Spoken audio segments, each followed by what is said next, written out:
Por la señal de la Santa Cruz de nuestros enemigos, líbranos, Señor Dios nuestro. En el nombre del Padre, y del Hijo, y del Espíritu Santo. Amén. Señor mío y Dios mío, creo firmemente que estás aquí, que me ves, que me oyes. Te adoro con profunda reverencia. Te pido perdón de mis pecados y gracia para hacer con fruto este rato de oración. Madre mía Inmaculada, San José mi Padre y Señor, Ángel de mi guarda, intercedan por mí. Meditamos en estos días el misterio que confesamos en el credo, la segunda venida de Cristo, que subió a los cielos, está sentado a la derecha del Padre, y desde allí ha de venir a juzgar a vivos y muertos. Y justamente en estos días, al menos en este primer tramo del Adviento, fijamos la mirada en esa venida, en esa segunda venida de Cristo, en ese advenimiento del Señor que vendrá rodeado de gloria y de poder para juzgar a los hombres. Y todo esto está también representado y nos aparece prefigurado en el Antiguo Testamento con otras imágenes que nos encontramos recogidas en los textos del profeta, especialmente el profeta Isaías.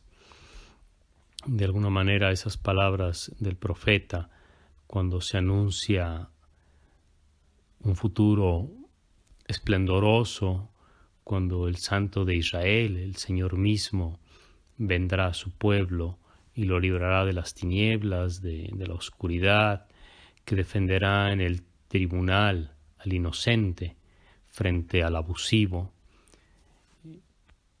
Todo esto que en el Antiguo Testamento era anunciado o referido de alguna manera a la presencia del Señor en medio de su pueblo para liberarlo del cautiverio, del exilio, de la situación de opresión en la que se encontraba.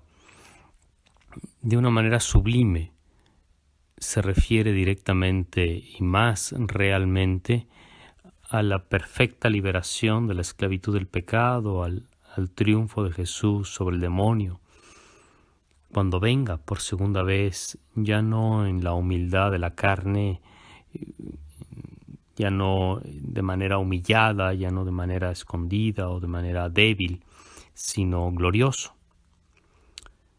Es Jesús a quien esperamos. Y también los primeros cristianos lo esperaban.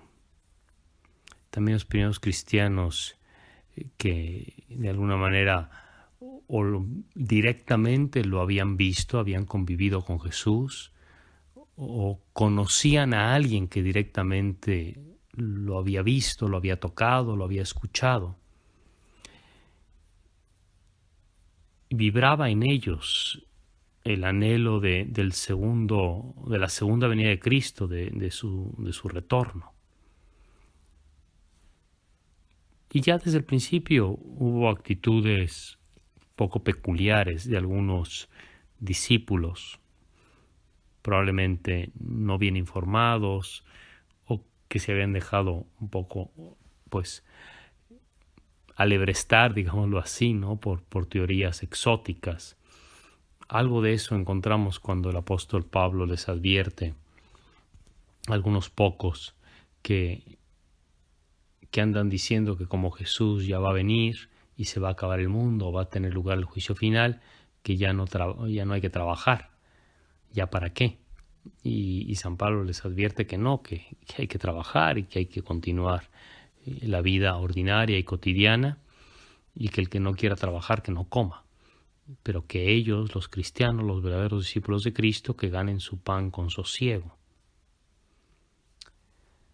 Los primeros cristianos, la verdadera generación de discípulos de Cristo, no son unos exaltados que miran la venida del Señor como se espera una catástrofe, un aerolito que caiga del cielo a destruir el mundo,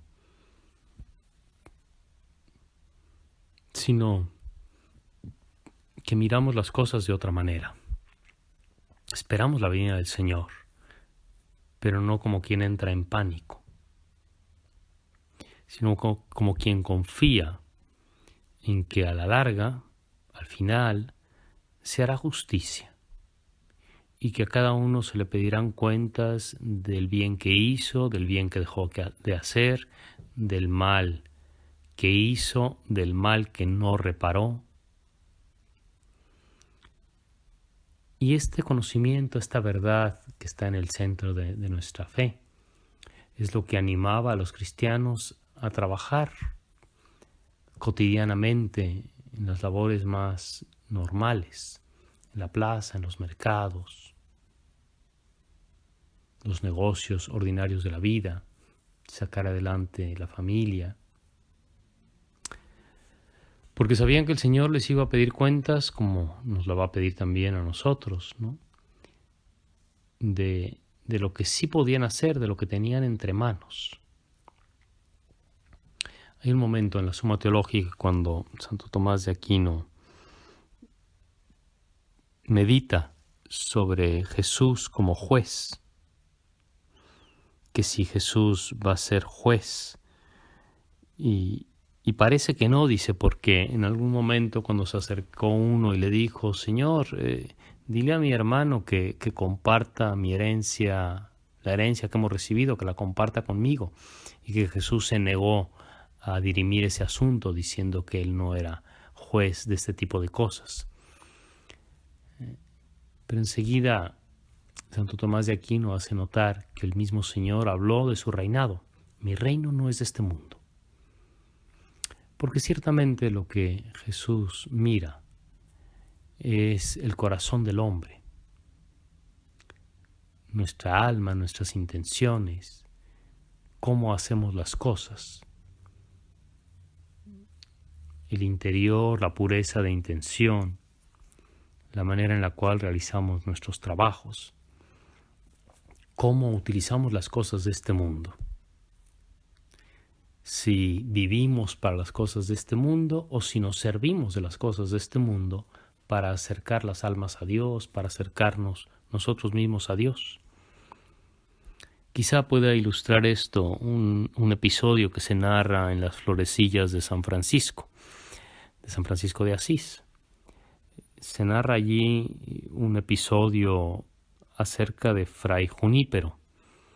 Fray Junípero fue uno de los frailes discípulos directos de San Francisco de Asís y sobre el cual Francisco de Asís tenía palabras de elogio, lo estimaba muchísimo porque decía que era muy, muy bueno, que tenía esa pobreza de espíritu.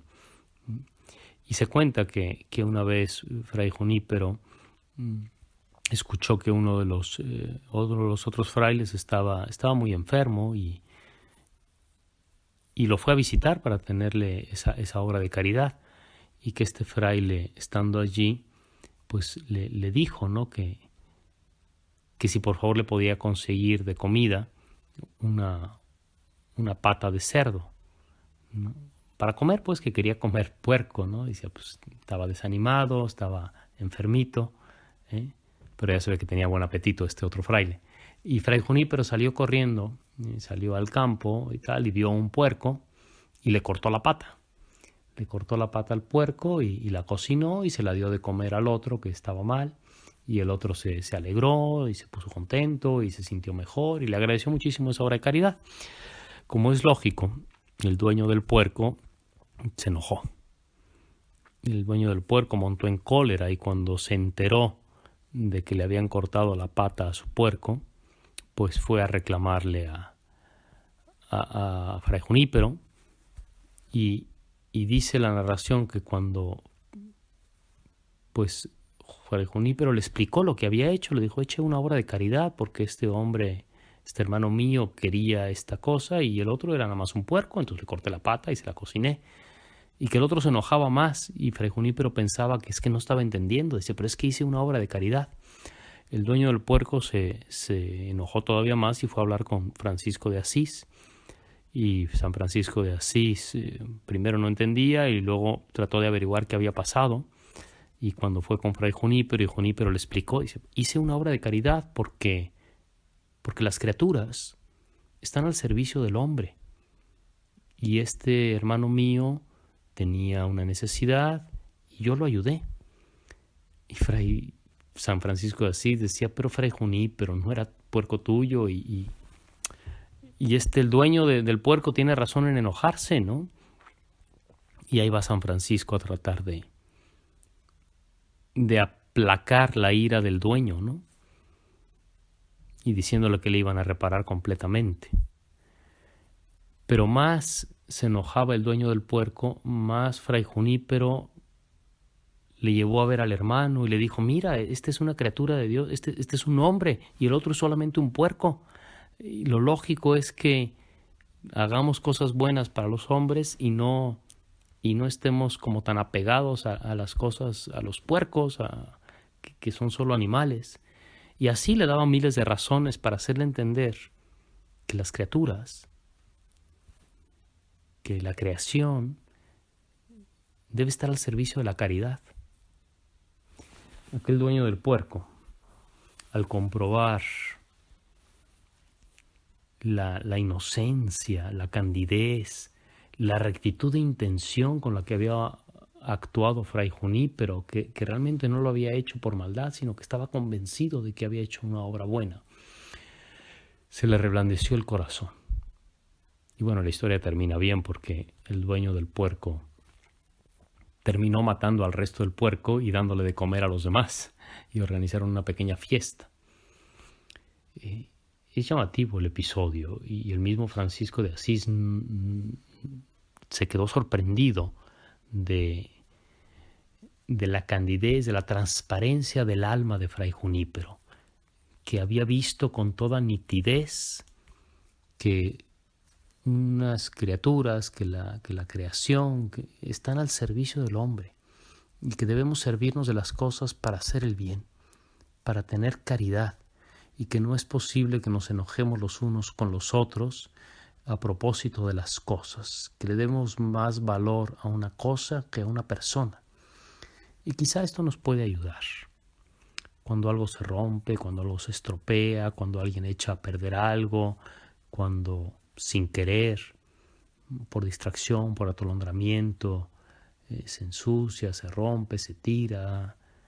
Nuestra mirada, nuestra primera reacción no debe ser valorar sobremanera las cosas materiales, sino salir al encuentro del otro, ayudarlo, acogerlo,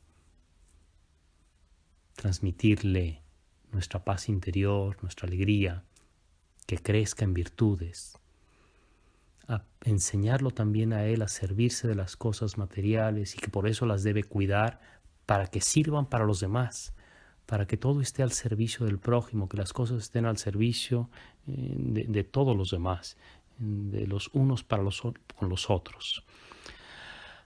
Que se nos abran los ojos de la fe. Justamente el Evangelio de hoy nos habla de esa curación de los ciegos. Y es Jesús que nos abre la mirada para mirar el verdadero valor de las cosas, para mirar el verdadero valor de las personas. Que eso no se nos escapa en estas cosas y que no caigamos en discusiones inútiles, en peleas absurdas, y que ni el egoísmo, ni la avaricia, ni la codicia, ni la ansiedad de posesión, que no caigamos en un desmesurado cuidado de los objetos materiales y terminemos atropellando los sentimientos, la dignidad de las personas que nos rodean, en fin, tantas enseñanzas que podemos sacar teniendo presente el juicio final, cuando venga a juzgar, porque su reino no es de este mundo, porque no viene a repartir herencias, sino a juzgar el valor de nuestro corazón, lo que hemos sabido hacer, el bien que hemos sabido hacer y el bien que podríamos haber hecho. En fin, Jesús sabe lo que hay en nuestra alma. El tiempo de Adviento es tiempo para trabajar con sosiego y para continuar haciendo el bien. Te doy gracias, Dios mío, por los buenos propósitos, afectos e inspiraciones que me has comunicado en este rato de oración. Te pido ayuda para ponerlos por obra. Madre mía Inmaculada, San José mi Padre y Señor, Ángel de mi guarda, intercedan por mí.